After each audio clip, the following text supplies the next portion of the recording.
आदरणीय मंच आणि आमचे सगळ्यांचे आपले सगळ्यांचे लाडके बुलदेव सर आणि त्यांची फॅमिली.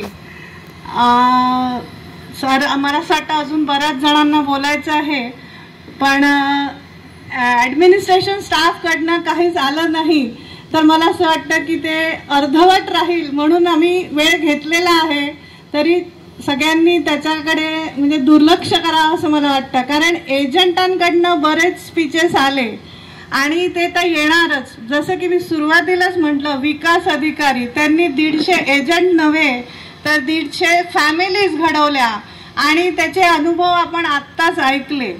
आणि पर्सनॅलिटी डेव्हलपमेंट असो, पर्सनल रिलेशन्स असो, पर्सनल फॅमिली प्रॉब्लेम्स असो, या सगळ्या ह्याच्यात त्यांनी जे घडवलं, तर आता वासनिकनी तर म्हणजे पूर्ण मला असं वाटतं पूर्ण आजच्या समारंभाचा सारच इकडे म्हणजे सांगितलेला आहे.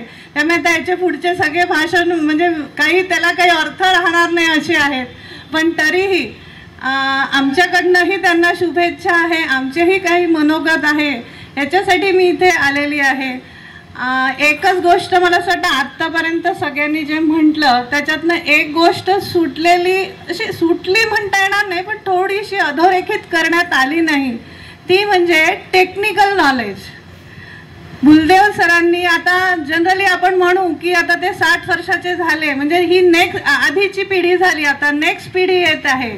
तर कुठे ना कुठे ही पिढी टेक्निकल नॉलेजमध्ये कमी पडते. पण बुलदेव सरांच्या बाबतीत तेही लागू नाही. मी जे सुरुवातीला म्हटलं त्वचा से पता नाही चलता, तसंच याही बाबतीत ते अगदी अग्रेसर आहे की त्याचं टेक्निकल नॉलेजही तितकंच उत्तम आहे. आणि 2 पॉलिसी जरी कंप्लीट करायच्या होत्या आनंदाच्या, तर एक दिवशी संध्याकाळी 7 वाजता आम्ही आलो होतो संडेला, म्हणजे त्यांची चिकाटी म्हणजे 30 चिकाटी त्यांनी सगळ्या एजंटांना शिकवली. आणि एजंट होताना मला असं वाटतं सगळ्यात पहिला आणि शेवटचाही क्रायटेरिया म्हणजे चिकाटी. जर तुमच्यात चिकाटी नसेल तर तुम्ही कधीच सक्सेसफुल एजंट होऊ शकत नाही, असं मला तरी माझ्या 34 वर्षाच्या नोकरीत वाटतं.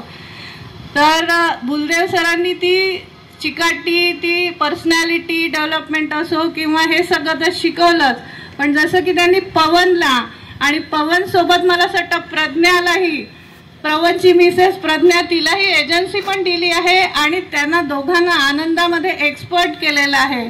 आपली ब्रांच आनंदामध्ये पूर्ण जेवढंही काही परफॉर्म करते आहे ते मला असं वाटतं बुलदेव सरांमुळेच आहे. त्यांनी पूर्ण म्हणजे एक ट्रेनिंग सेशन आपण मध्ये घेतलं. मला बीइंग HOD NB मला घेण्यात यावं असं सांगितलं, पण मला खरंच काही तेवढं समजत नाही त्यातलं. पण बुलदेव सरांनी अगदी ईच अँड एव्हरी स्टेप बारकावे त्यातले समजवले. आणि आता या 2-3 महिन्यात मी सारखं बुलदेव सरांना विचारायची की तुम्ही आता काय करणार आहे, तुम्ही आता काय करणार आहे. तर ते म्हणे असं काही ठरवलं नाही. पण काल की परवाच मी बोलली तर ते म्हणे ऑनलाईन काहीतरी करणार आहे. तर मला असं वाटतं सगळ्या एजंटांना ती पुन्हा संधी आहे, ते बहुतेक ऑनलाईन ट्रेनिंग देतील तुम्हाला. आणि अजून एक महत्त्वाची गोष्ट म्हणजे सगळ्या डेव्हलपमेंट ऑफिसरच्या ह्याच्यातनं येत आहे की त्यांनी प्रत्येकाला चांगला सल्ला दिला. तर ही एखाद्या व्यक्तीची मॅच्युरिटी लेवल दर्शवते की आपल्या कॉम्पिटिटरला सुद्धा ते तितक्याच इक्वली शिकवत आहे आणि त्याला पुढे नेत आहे. म्हणजे तायवाड्यांकडे त्याला पाठवलं हा तर एक भाग झालाच, पण ॲट द सेम टाइम त्याच ब्रांचमध्ये असलेल्या सगळ्या डेव्हलपमेंट ऑफिसर्सला चांगलं ट्रेनिंग देणं असो किंवा सल्ला देणं, ही त्यांच्या पर्सनॅलिटीमधली किंवा त्यांच्या व्यक्तिमत्वामधली मॅच्युरिटी लेवल दर्शवते असं मला वाटतं. आणि सगळ्यांनी जे सांगितलं की 3-3 वाजेपर्यंत, तर मला असं वाटतं याच्यात सगळ्यात मोठा वाटा बहिणींचा आहे. त्यांची झोप डिस्टर्ब होणे किंवा घरातलं बॅलन्स आणि दॅट टू की त्यासुद्धा वर्किंग आहे.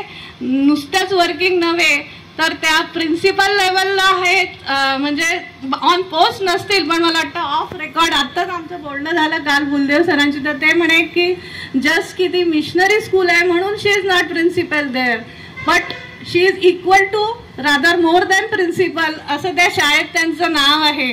तर हे जे कॉम्बिनेशन आहे तर मला असं वाटतं अख्खं घरच सगळ्यांना शिकवतच आहे. इथे कोणी ट्रेनिंग देत आहे, तिकडे शाळेत शिकवत आहे. तर अशी ही परिपूर्ण फॅमिली आहे. आणि त्याचंच म्हणजे फळ म्हणून की काय जान्हवी डॉक्टर झाली आहे. आम्हाला जान्हवी डॉक्टर जान्हवी म्हणताना अभिमान वाटतोय. बिटिया जान्हवी तर आहेच आहे, काही वादच नाही, पण डॉक्टर जान्हवी म्हणताना मला असं वाटतं आपल्या सगळ्यांना अभिमान वाटत असेल आहे.